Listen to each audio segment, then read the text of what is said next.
사랑하는 기류의 교회 교우 여러분, 오늘 우리는 12월 설교 시리즈 사랑이 머무는 계절의 마지막 말씀을 나누는 자리에 앉았습니다. 12월 설교 시리즈를 통해서 하나님의 사랑이 이 땅에 오신 사건을 우리는 확인했고, 그 사랑이 성경 속 인물들의 삶에 머문 흔적을 함께 살펴보았죠.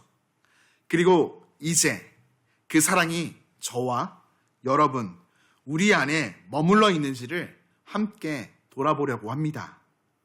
연말이 되면 우리는 자연스럽게 주변을 정리합니다. 집에 쌓여있던 여러 물품들도 정리해서 버리기도 하고요. 서랍도 정리하고, 요즘은 핸드폰 사진도 정리하죠.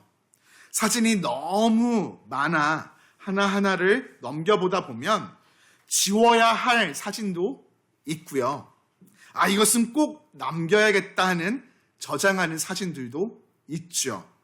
그런데 가만히 보면 끝까지 남겨지는 사진들은요, 대부분 비슷합니다. 어떤 멋진 웅장한 건물이나 아름다운 환경이나 배경이 중심이 되는 사진들이 아니라 함께 웃고 있는 사람의 얼굴, 손을 잡고 있는 모습, 또 함께 아픔을 나누는 자리들, 그런 사진들이 남게 됩니다. 우리는 어디를 갔느냐, 무엇을 보았느냐, 이것보다 누구와 함께 그 자리에 무엇이 있었느냐를 소중히 여깁니다. 그리고 그것을 오랫동안 기억하고 싶어 하죠. 우리가 함께 펼친 고린도전서 13장은 사도 바울이 고린도 교회에 보내는 너무나 잘 알려진 편지로 우리 인생이 머문 자리에 과연 무엇이 남겨져야 하는가 신앙적 고민을 품게 합니다. 이 고민을 품고 있는 우리에게 바울은요, 다음과 같이 생각지도 못했던 질문으로 발걸음을 멈추게 하죠.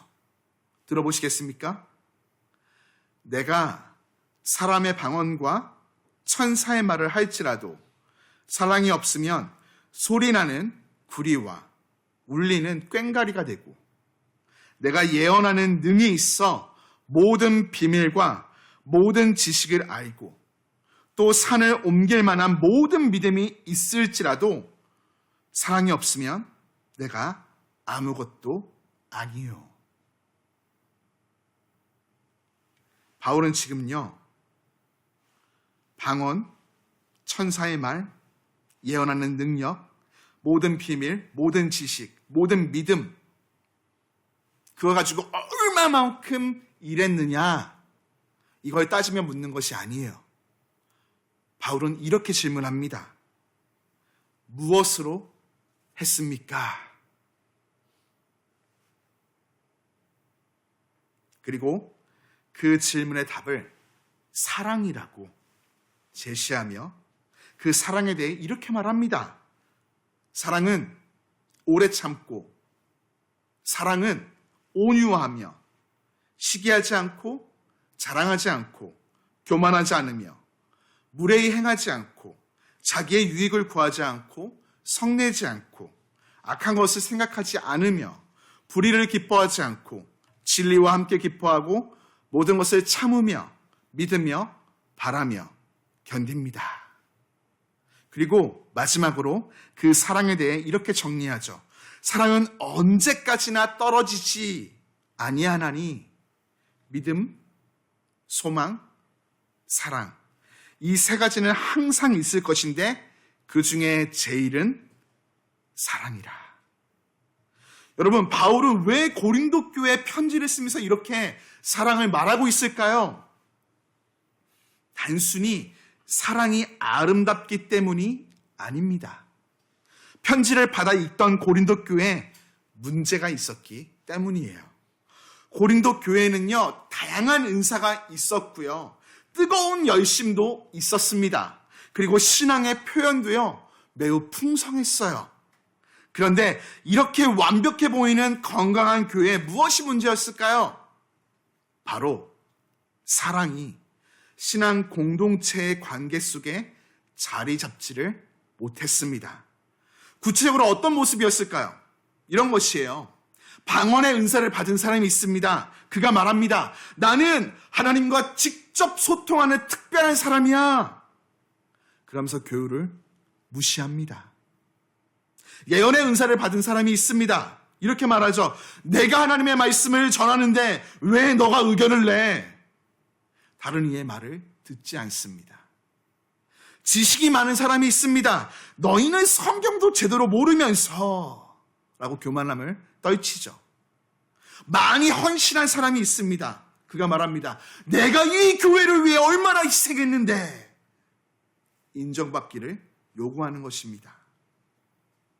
사랑이 신앙 공동체 안에 자리 잡지 못하자 다양한 은사는요, 서로를 세우는 도구가 아니라 비교하는 도구가 되었고, 믿음은 겸손이 아니라 나를 드러내는 우월감으로 변했으며, 신앙은 공동체를 세우며 살리기보다 갈라놓기 시작한 것입니다. 그래서 바울은요, 고린도 전서를 쓰면서 아주 특별한 장치, 특별한 구조를 사용합니다. 앞선 고린도 전서 12장에서는요, 은사의 다양성을 말하고요.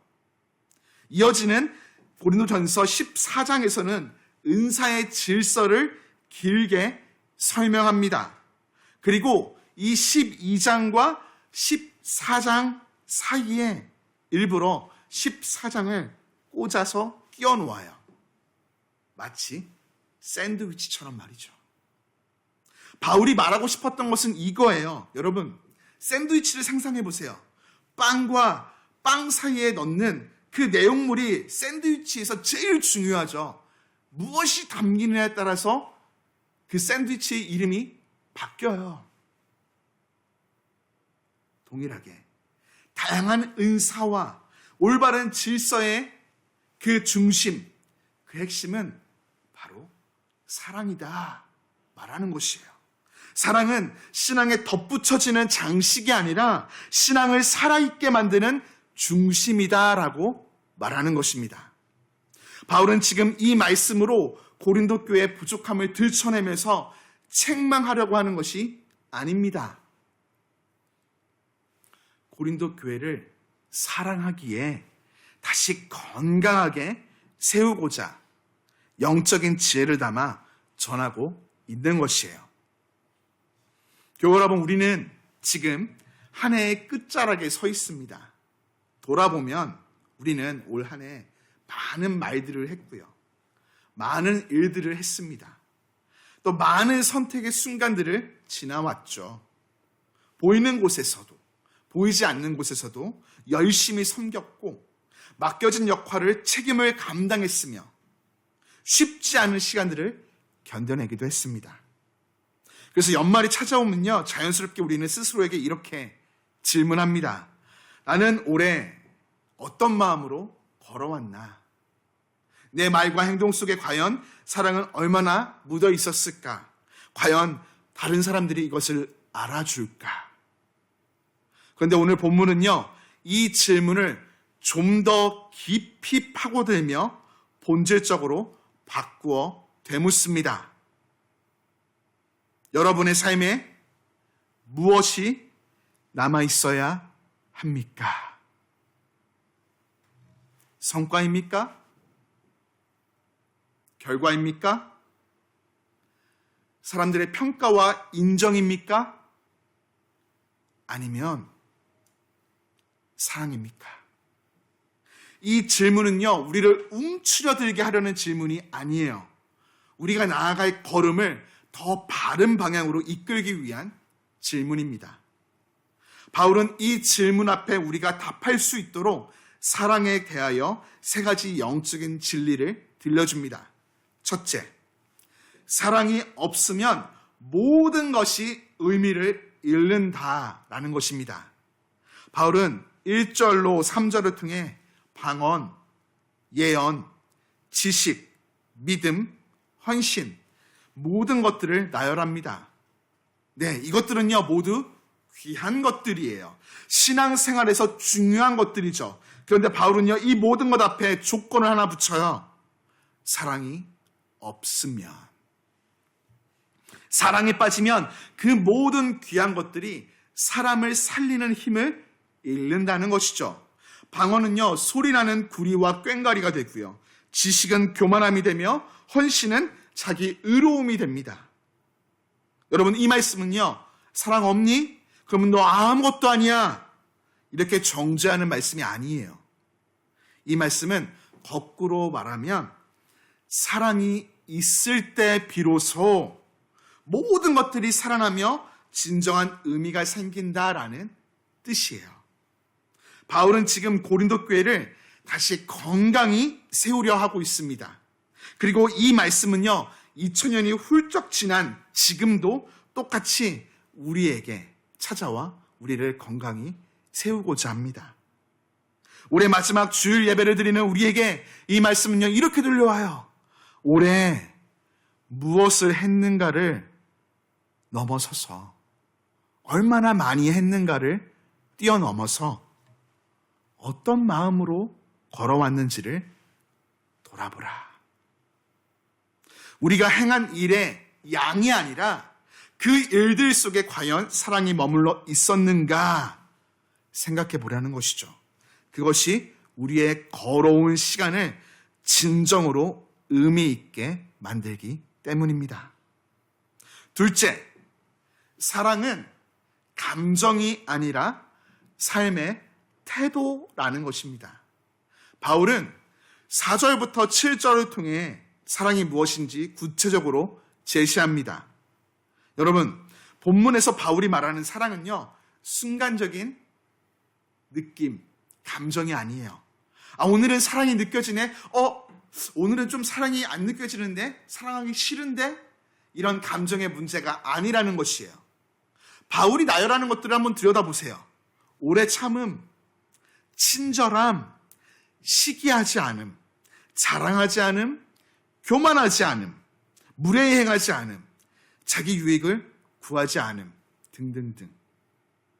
이것들은요 모두 관계 속에서 반복되는 선택들입니다. 감정이 내키지 않아도 참아야 할 때 참고, 자기를 내세우고 싶어도 내려놓기를 결정하고, 말하고 싶어도 삼키며 결단하는 것. 이것이 바울이 말하는 사랑이죠. 어쩌면 이것들이 체크리스트처럼 보일 수도 있겠어요. 그러나 그렇지 않습니다. 이것은요, 바로 예수님의 성품이기 때문이에요. 예수님은요, 우리가 깨닫지 못할 때에도요, 오래 참아주십니다. 병들고 소외된 우리를 향해 친절히 대해주시며, 능력이 있으셨지만 그 능력을 자랑하지 않으셨고, 하나님의 아들이지만 교만하지도 않으셨어요. 자기 유익이 아니라 우리를 구원하시기 위해 십자가를 지셨습니다. 그리고 우리는 그 사랑을 이미 경험하고 있죠. 돌아보십시오. 우리가 한 해 동안 오래 참아야 했던 자리가 분명 있으실 거예요. 자기를 내려놓아야 했던 순간들도 있으시겠죠. 말을 앞에까지 올라왔지만 그냥 삼켜야 했던 자리도 있으셨을 것이에요. 네, 물론 완벽하지 않을 수도 있어요. 그러나 예수님은요, 성령님을 통해 그 순간순간 그 자리들 속에서 우리 안에 사랑이 조용히 머물게 해주셨습니다. 우리가 있던 그 자리에 성령님을 통해서 예수님의 사랑이 머물고 있었던 것이죠. 그렇습니다. 우리는 이미 그 사랑을 선택하며 걸어온 한 해를 보낸 것입니다. 셋째, 사랑은 사라지지 않는다는 것이에요. 바울은 마지막으로 8절로 13절을 통해 사랑의 영원함을 말합니다. 사랑은 언제까지나 떨어지지 아니하나니. 바울은요, 대조를 통해서 이것을 설명해요. 예언은 패하고 방언은 그치며 지식도 패합니다. 우리가 지금 아는 것은요, 부분적이고 예언하는 것도 부분적입니다. 언젠가 온전한 것이 올 때 부분적인 것들은 패하게 됩니다. 여러분, 바울이 여기서 말하는 것은요, 예언, 지식이 쓸모없다라고 말하는 것이 아니에요. 바울이 말하는 것은 시간이 지나면 변하고 사라지는 것들이 있고, 시간이 지나도 변하지 않고 영원히 남는 것이 있다라는 것이에요. 다양한 것들이 변하고 사라지지만 사랑은 시간이 흘러도 사라지지 않습니다. 왜 그럴까요? 왜 사랑은 사라지지 않을까요? 하나님께서 자기 백성을 향해 끝까지 포기하지 않고 사용하시는 사역의 방식이 바로 사랑이기 때문입니다. 하나님은요, 구약 시대에도 사랑으로 이스라엘 백성을 이끄셨고요, 신약 시대에는 예수님의 사랑으로 그 십자가로 우리를 구원하셨으며, 지금도 성령님은요, 그 사랑으로 우리의 심령을 가득 채우고 계십니다. 이렇게 하나님은요, 우리 인생에 사랑을 남기십니다. 한 해가 지나갈 때 우리가 이룬 성과는 잊혀집니다. 우리의 업적에 대한 평가는 희미해지고 결과는 다가올 다음 목표에 묻히게 됩니다. 그러나 사랑은 달라요. 사랑은 사람들의 기억 속에 남고 관계 속에 스며들며 우리 안에 차곡차곡 쌓이게 됩니다. 그래서 바울은 이렇게 말하죠. 그런즉 믿음, 소망, 사랑, 이 세 가지는 항상 있을 것인데 그 중에 제일은 사랑이니라. 믿음도 남고요, 소망도 남습니다. 그리고 사랑도 남습니다. 그런데 바울은 그 중에서도 하나를 특별히 지목해요. 그 중에 제일이 무엇이라고요? 사랑이니라. 왜 사랑이 제일입니까? 믿음은요, 하나님을 바라보게 하고, 소망은 그 바라보는 하나님이 이루어가실 미래를 붙들게 하지만, 사랑은요, 그 모든 것들을 이루어가시는 하나님을 우리로 닮아가게 하기 때문입니다. 여러분, 우리의 삶에 무엇이 남아야 하는가? 그 해답이 사랑이다. 이 큰 질문과 감당하기 어려울 것 같은 해답 앞에서 위축될 수 있어요. 부담감 찾아옵니다. 그러나 사실 그렇게 반응하지 않아도 돼요. 왜냐하면 이 사랑은 우리가 스스로 만들어내야 할 기준, 그 어떤 것이 아니라 이미 예수님께서 보여주신, 지금도 우리의 심령 안에 심겨진 하나님의 귀한 열매이기 때문이에요. 예수님은요, 우리가 충분히 잘했기 때문에, 탁월하기 때문에 사랑해 주신 것이 아닙니다. 예수님 부족하고 실수투성이인 우리를 끝까지 포기하지 않으셨어요. 그 사랑이 지금도 우리 가운데 머물러 있습니다. 우리가 완벽하지 않아도, 우리가 실수해도, 우리가 넘어져도 그 사랑은 결코 변하지 않습니다. 믿으십니까? 아멘. 여러분, 이 말씀은요, 우리에게 더 잘해라 말하는 요구가 아니에요. 오늘 말씀의 초점은요, 이것이에요. 올해 남은 그 시간의 끝자락까지 무엇을 남길 것인가? 그리고 무엇을 붙들고 새로운 다음을 향해 나아갈 것인가? 사랑은 한 해의 마무리를 장식하는 감정이 아닙니다. 사랑은 시간이 바뀌어도 우리를 이끄는 삶의 방식이죠. 우리는 성과가 아닌 사랑을, 평가가 아닌 사랑을, 결과보다 사랑을 품고 한 해를 끝까지 달려가며 새로운 다음으로 나아가야 합니다. 이 사랑은 올 한 해 여기서 딱 끝나는 것이 아니라 하나님께서 계속 이끄실 내일로 이어져야 하는 것이죠. 그렇게 다음의 세 가지를 기억하기를 소원합니다. 오늘 내가 잘하지 못한 사랑보다 이미 경험한 하나님 사랑을 먼저 깊이 기억하십시오. 완벽하지 않은 나를 예수님이 끝까지 사랑하신다. 그 사랑이 오늘도 나와 함께함을 잊지 않는 것이에요. 이것이 우리가 사랑할 수 있는 힘의 원천이 됩니다. 내가 완벽해서가 아니라 내가 받은 사랑이 완벽하기에 나도 사랑할 수 있는 것입니다. 다음으로 더 잘 사랑하려고 복잡하게 애쓰려 하기보다는 단순하게 한 가지를 구체적으로 선택하여 실천하십시오. 우리는요, 사랑을 하려고 애를 써요.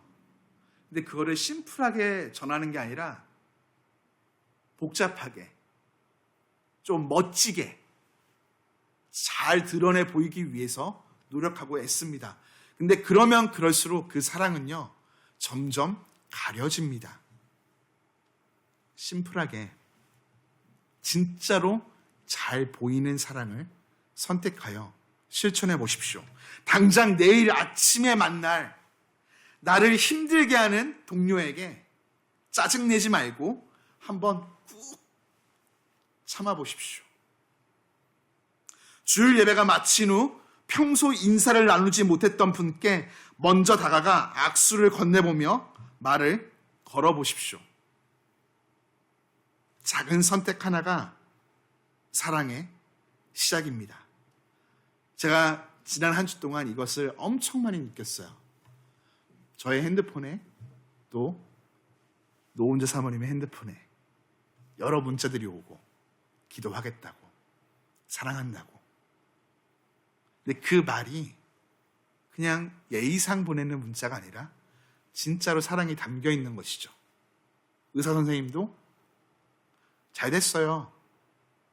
그냥 감정 없이 말하는 게 아니라 정말 잘 됐습니다. 잘 회복하고 계십니다. 간호사들도 수많은 환자들을 보면서 감정이 메마르잖아요.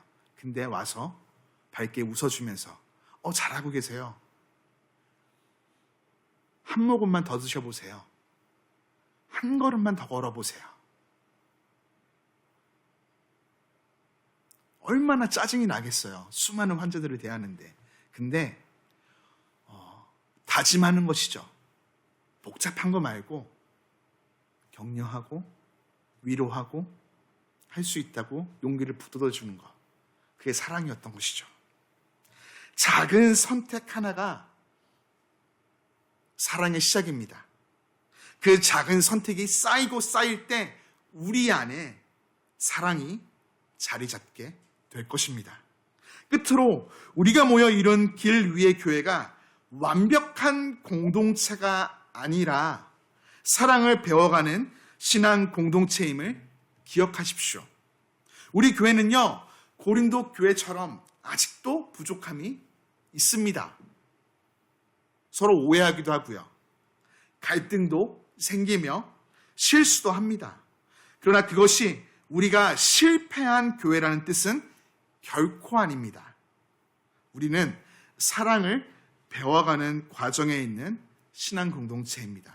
마치 사랑의 학교에 입학한 학생들인 것이죠. 넘어지고 다시 일어나고 서로 용납하며 다시 시작하는 공동체가 길 위의 교회 신앙 공동체입니다.